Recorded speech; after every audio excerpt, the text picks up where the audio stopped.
Hi, this is Robert Shear with another edition of I'm just going to say my podcast series, Sheer Intelligence, which sounds presumptuous, unless I also mention, which I believe, that the intelligence comes from my guests, not the host, and that's why I do this. I'm an old guy now, but I still learn, and I even learn about subjects that I think I know quite a bit about, and that's what this new series is about. It's the title that I'm still working on is not in my name. Is a group called Not in Our Name, but I want to make this quite personal in terms of the podcast, and I want to talk primarily to people who come out of a Jewish tradition, which the very idea of a Jewish tradition. Are we talking about a vast? I don't know. So often it feels like vast majority that are secular to one considerable degree or another. If they're religious, are they reform? As many American Jews are, but that's a religion not recognized in Israel with any serious status. And Reform rabbis can't even perform basic rites of marriage and so forth. And even if you say Orthodox, what kind of Orthodox and to what degree is literal and set in a certain age? And that's how it relates to Israel or Jewish activism in general, or whether Jews are progressive or conservative, nationalist, whatever, also is subject to great Talmudic debate and so forth. And of course, the very idea of Israel is heresy, at least was historically to many religious Jews. This also must be the Messiah creates Israel, not ordinary human beings. So these are all contentious. But what's happened is, which is healthy, good. It's true of every religion. It's true of every philosophy. People can, and in fact, the Jewish experience is one of contention, ideological ideas, Talmudic scholarship, debate, and so forth. And there's a lot of, even stand-up comedy humor about. You get, different opinions on everything. But what's happened is that because of the position of Israel in the context of American foreign policy, and I'll use the word American imperialism, as it has also been in the context of British imperialism when the state of Israel was created. Others are basically making those decisions, and the case in point right now is the U.S. Congress and the House of Representatives defining what is an anti-Semite, and by definition, then what is a Jew, and when is criticism of some Jews, like Zionists, who maybe the group that's particularly in power now in Israel, if you criticize them, criticize Netanyahu, then they'll call you anti-Semitic. Not, and particularly if you're Jewish, they'll say you're a traitor. Trump even talks. I don't know why I say Trump even. He specializes in sort of demonizing anyone that disagrees with the group that he wants to favor. And so I want to start here before I introduce Alan Minsky, who's somebody I know professionally because he was really sort of the main person running a terrific the Pacifica radio station, the great one in Berkeley and great one in LA, KBFK, and during its heyday. Hopefully that will come back again. But during its heyday, I know Alan because he was the program director and just did a great job, and particularly in the high content of discussion on every issue. And now he's the executive director, I guess, of the Progressive Democrats of America, which is a group that's trying to bring vitality and purpose and reason and decency back to I don't know what, a Democratic Party that I would say is in disarray, but that's probably the best thing you could say about them. When they're organized, they actually can be quite dangerous. Not to excuse the danger of Trump and his Republican Party now. But I want to begin with a technical point here about freedom in America as defined by our First Amendment, because we're in this crazy situation now where, since I mentioned Trump, let's talk about him. He seems to feel that as president of the United States, he can define what is anti Semitism, what speech is off limits as anti Semitism. And in the process of doing that, he defines what it means to be Jewish. So when his speech threatening and challenging the right of Jewish people to be Jewish? Or when is it merely speech that's challenging the political decisions of a party that happens to be in power in Israel? And so I want to go to the First Amendment for wisdom about religious freedom. And I asked Alan if we had a little chat before we started. You've got it up on your screen. So can you read the part of the First Amendment, which is, after all, supposed to be governing our limits or freedom of discussion? Yes. Well, the final two-thirds of the First Amendment speak to the rights of free speech, the press, and to peaceably assemble and to petition the government for redress of grievances. But the First Amendment begins with these two phrases: Congress shall make no law respecting an establishment of religion or prohibiting the free exercise thereof. And I think clearly what you're talking about with the Trumpian and the Trump inspired legislation in Congress certainly speaks to the second of those, the prohibiting the free exercise thereof, that the government is interfering with that in Right. terms of what defines Judaism. Yes. Yeah. And in terms of this podcast series, spin off of my others. And I like the title, Not in My Name. I'm going to be, at least for the beginning stages, talking to people who come out of a Jewish tradition. And when they say not in my name, they're saying don't tell me that blowing up Palestinians, or wrecking freedom at American universities in the name of stopping anti-Semitism is good for the Jews or is good for me. It's not in my name. I don't believe in it, and it's not the kind of Jew that I am.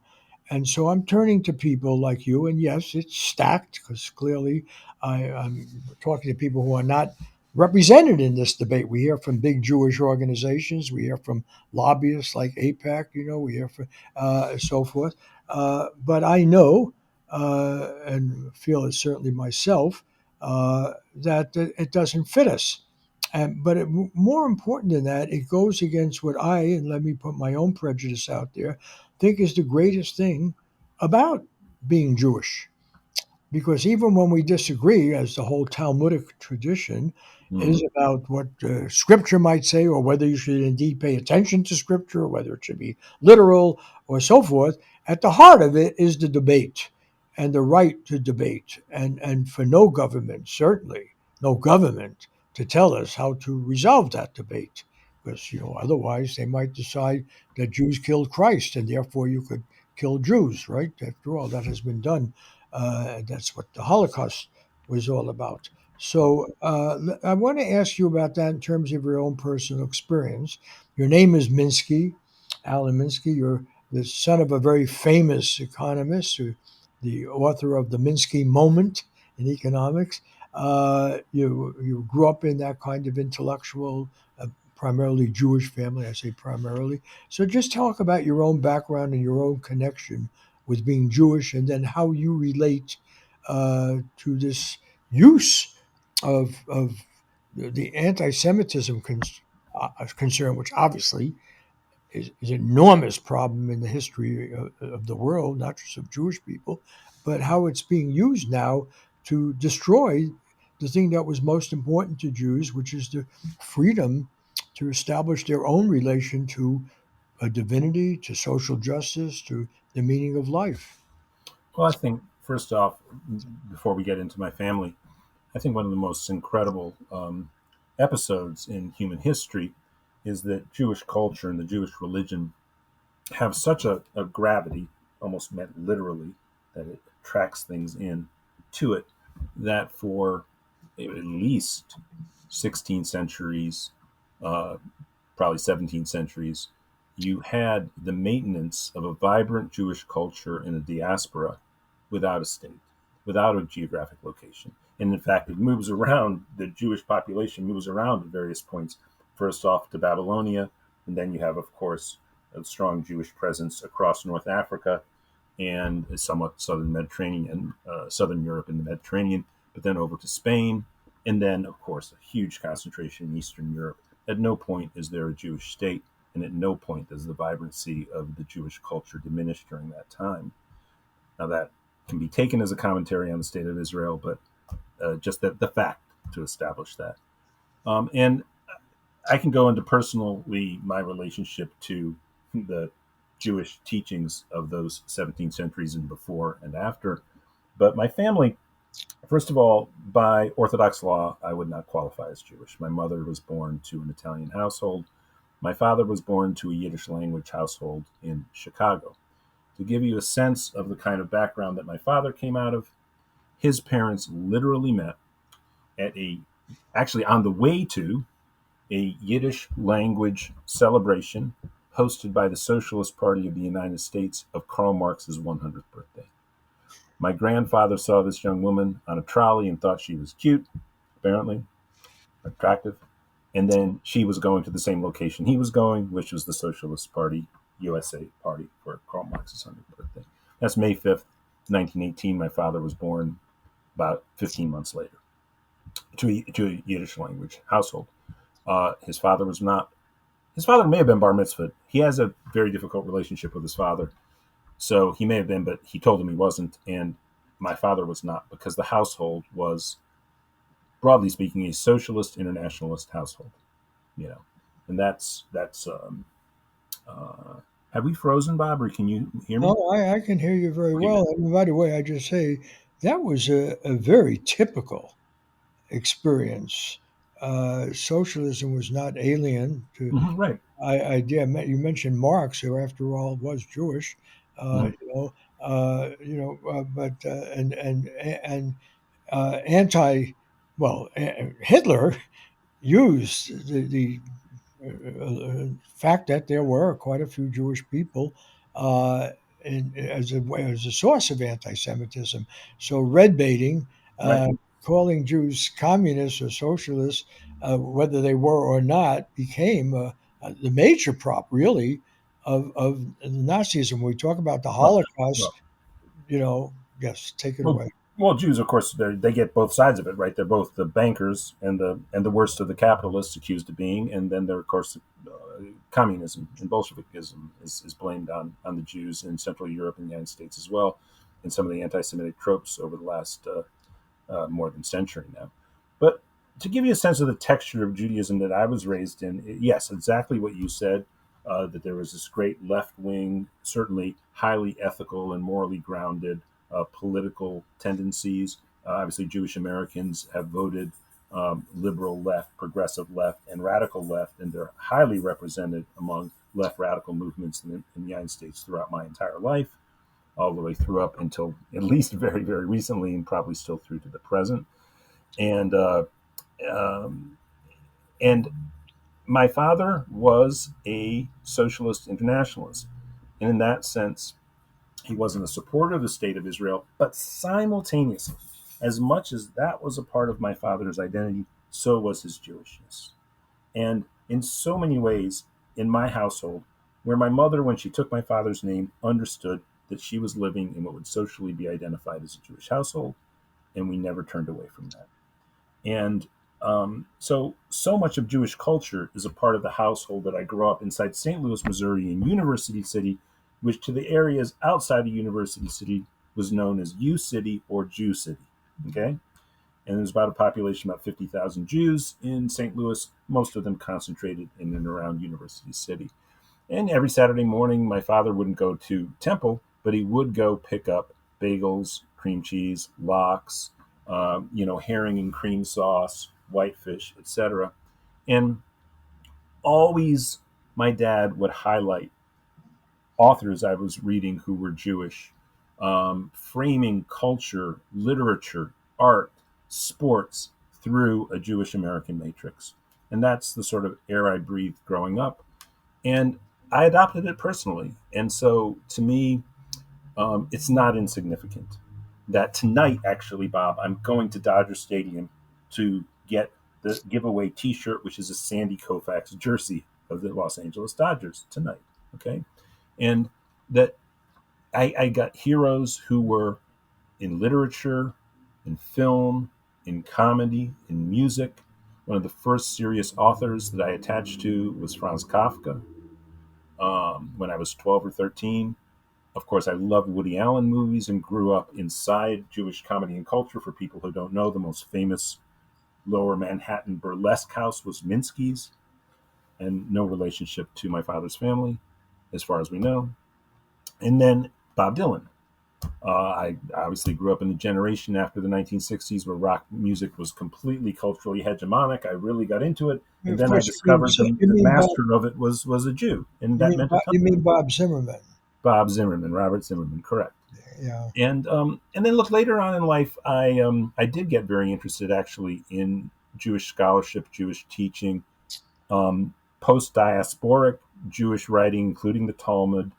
And I remember it was actually after I graduated college. I had a girlfriend who was taking a class at Brooklyn College, and I was waiting to pick her up, and I found a copy of I and Thou by Martin Buber, and I started reading it, and that got me interested in really post Old Testament Jewish writing, and then later on, I was taking classes at UC Irvine with the Tunisian Jewish philosopher Jacques Derrida, but in particular, he was highlighting the work of a 20th century Jewish ethical philosopher named Emmanuel Levinas. And to this day, Levinas is a writer who's, again, my interests in for a couple of years after college, I actually, read into the Talmud, tried to understand and learn about, some of the uh, most celebrated rabbis and their writings and their debates.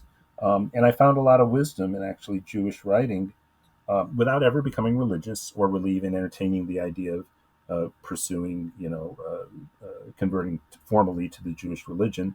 That just wasn't going to be my habit. But in Levinas is a Jewish 20th century philosopher, very very much inscribed inside that tradition. And through Derrida's work, I encountered Levinas's, which I encourage everybody to look into. It's a very very beautiful, very human approach to what philosophy is about. How do humans have meaning? How do we understand and construct the world? And Levinas grounds it in our relationship in the eyes of the other. And now, if we can turn to the political moment, one of the tragedies and the things that I even reflect upon being familiar with Levinas's writing is, again, so much of Jewish teaching, there's compassion towards the other. And what's transpiring right now in Israel and in Gaza seems absolutely inimical to the ethics of Emmanuel Levinas. And so, that's a bit of my background as an American Jew, as I see myself. I'm very much self-identified as Jewish. And I'm the kind of guy who sits around with friends of mine and we figure out if Steve Sachs was Jewish, was David Cohn Jewish, a baseball player? Nah, he wasn't.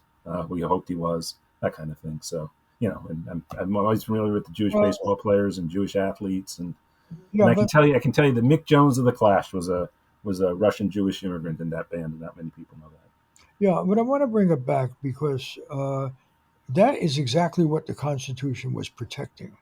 Mm-hmm. Your right and your father's right, and I guess your mother's right too, because she identified with a Jewish family, and uh, to do that free of government interference, prohibition, or what have you. I have to bring that up because people don't mention that about the Constitution and that particular thing. The wording you read, I mean, it's that they can't tell you how to think about your own religion because after all, they were giving this instruction primarily to people who thought they were Christians of one kind or another. Only they didn't like those other Christians in the neighboring community, or they didn't like the Church of England to begin with, many of them that had been the official inheritor after the Catholic Church and so forth. So I want to get that across because the reason I'm doing this series of podcasts, I think there's two things to stress.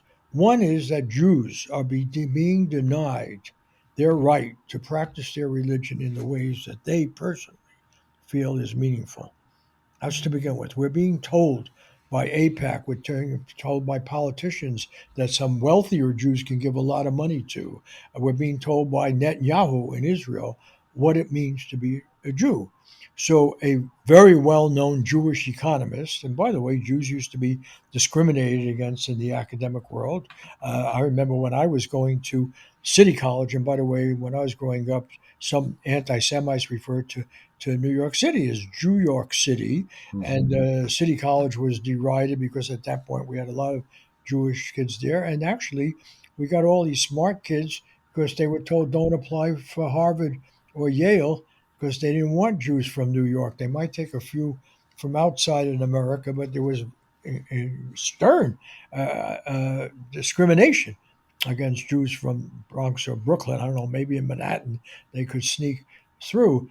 And so that's one really critical thing here, which is it's an anti-Semitic in its heart to Right. be able for a government to tell you what it means to be Jewish. I mean, after all, the Nazis had Jews in the concentration camp. They said, "Well, oh, they're all pretty good. We can use them. They're our agents. They'll herd the other Jews around. They'll betray them, Well, and so forth." I But mean, the second point I want to throw in, and now I'll turn it back to you, uh, was that it is also so it's taking away fundamental right to define one's relation to religion in whatever way you want from the individual, giving it to the state. And secondly, it's used as a weapon to prevent anyone else in the society from thinking independently about how their military money is spent. What our bombs, after all, 2,000-pound bombs paid for, whether you're Jewish or not Jewish, paid for by American taxpayers, can blow up schools in Gaza, kill people, commit this horrible carnage, and yet if you object to it, you'll be called anti-Semitic. It's bizarre, absolutely bizarre. And I wonder, invoking your father, hmm how would he feel about this? A very well-known yeah. Jewish academician. What would he say? Well, right now, I think one of the things that my father would point out is that there's, and again, he was hypersensitive to anti-Semitism, loathed it in all of its forms, was worried always about its reappearance and rise. And by the way, was um, recognized that Jewish life in America was as free and as outside of the threats of anti Semitism as he understood had ever been the case for Jews since the diaspora, if not, of course, with the Roman occupation beforehand. And so that this was a very welcoming place. Not that anti Semitism wasn't present in the United States, but it was much, much more toned down. And Jews had become, obviously, in some of the very highest profile cultural products in the United States across the board, Jews became so prominent and so commonplace to have prominent Jews that increasingly so, I'm sure, over his life, that this was very welcome to him. However, he was very attentive to beware of them blaming the Jews. Beware of them blaming the Jews. And so now the most sacrosanct of all American traditions, that is per the United States of America and our constitutional republic, our right of free speech. What is the cudgel being used to undermine it in claims of anti Semitism? I think my father would see that very clearly and find it very threatening and very, very dangerous. And I think he felt that while the United States was a safe place, look, the broad array of historical tropes that are anti Semitic are so well known to so many people around the world. I mean, of course, first and foremost is yes, Judaism produces in Christian mythology in the Christian religion. I apologize for that. The Christian religion, the arrival of the Messiah as a young Jewish man, and then, of course, that the Jews kill the Messiah, right? And and then what was the excuse for the popularization of the rise of Nazism in terms of the virulent anti-Semitism that informed that movement from the beginning was the idea that the Jews had turned on the German people, that they were right. This uh, they did not share the German people's allegiance to Germany, and this, of course, was bullshit. But it was widely embraced. Certainly would have been of the generation that remembered the Dreyfus affair, even though it happened before he was born. And of course, coming from the Tsar's empire, he knew all about the pogroms. By the way, my father's family, my grandfather's family came from the town of Bobroisk, and his mother from around there in Belarus as well, obviously with the last name of Minsky, though we believe that my grandfather, who was a Menshevik and was expelled from the czar, at least this is the story he told. My dad took everything. His dad said some with a grain of salt. They had a difficult relationship. I did, of course, I did not know my grandmother. She died when my father was 40. Sorry, she died. She died when she was 40, when my father was only 20. I knew my grandfather, who was in his 80s and 90s by the time I met him. He had my father at an old age, relatively, as my father had me at an old age. And so my grandfather was born in like the 1880s. But the town of Bobroisk that he came from, and you can look this up, a simple Wikipedia search, it was believed to be the largest town that had a majority Jewish population in the Tsar's empire. And my dad never failed to remind me that by 1946 or 47, there were no Jews there. Yes, and I went back to my mother's home area in Lithuania, and all the Jews had been killed or forced to run away. But let me ask you, because I want to just take the 4 or 5 minutes we have left, because I want to keep these reasonable and not take up too much of your time. You're the head of executive director of Progressive Democrats. And when we think about progressive Democrats or progressives in the United States, we know that Jewish people have, and to their credit, to our credit, have been vastly, disproportionately, in terms of their numbers, represented in every progressive movement that you could think of. You find it even at the revolutionary time. You find the representation, but certainly right down through American history and the labor movement, the civil rights movement, and so forth. And there is an example now of that in Bernie Sanders. You Sure. know, that Bernie Sanders, and it's odd. Here is the closest any Jew has gotten to be president. He's probably the most admired Jewish politician in the United States. And Bernie Sanders has had the courage to speak up in condemnation of this rabid, horrible violence committed by a government that claims to speak for Jewish people at this time. It's just, Yiddish word, a shanda, it's a scandal. And so let's talk about that and take the Well, remaining time first, we just have. if you're unfamiliar, Bob, or the listeners, Progressive Democrats of America, we were the organization that drafted Bernie to run and to run as a Democrat. I was not the executive director at the time, but that is true. And so, obviously, our history as an organization is very tied to that. And of course, from my point of view, couldn't be more proud of really the most successful Jewish politician in American history by at this hour.